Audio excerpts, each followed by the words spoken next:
It's a true story about one of the great Sheikh of Morocco, of Fes.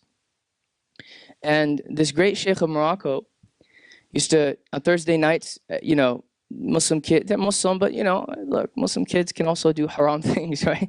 You're not immune from the influences around you. And they would always just get drunk Thursday nights. Always get drunk. Every Thursday night they get drunk. And every single time, without fail, Sheikh would pass by and smile at them. Smile really big. So eventually, they kind of like fell in love with him. Like he's showing us kindness. And when a Muslim does this, especially when there's a culture of adab, عندهم hayat, like they still have shyness, which is why we should never assume anything but that about people. Because if the Prophet ﷺ's Medina had a regular drunken Sahaba that the Prophet ﷺ said loves Allah and His Prophet, who are we to assume anything else about anyone? So he'd always look and he would smile at them. SubhanAllah, he would smile at them. So then they said, Shaykh, we'd just love to invite you. We would love to invite you over. Maybe let's do like a weekly halaqa. Because it's Jum'ah, but they still want to get drunk. This is the craziest part about this.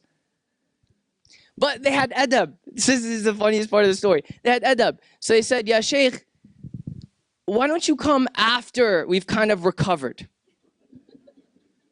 This is a true story. This is a true story.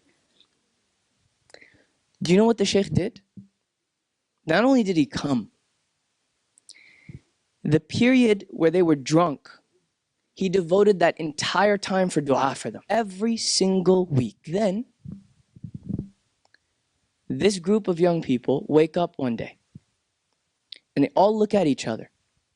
And it was kind of like, you feeling what I'm feeling?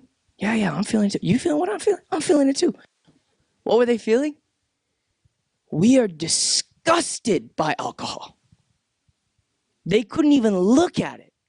Look, they've had hangovers before. They've had hangovers. They've had their fair share of throw-ups and vomit. They've had that.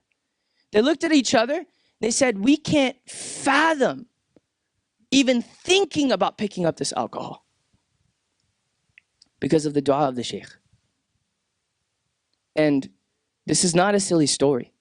This is not a silly story. We have to believe this. The only reason this is unfathomable to us is because our existence is so nafsi, it is so consumed by an individualistic lifestyle that we cannot fathom that someone would spend their week making dua for a group that we would consider damned and then see the power of Allah in that.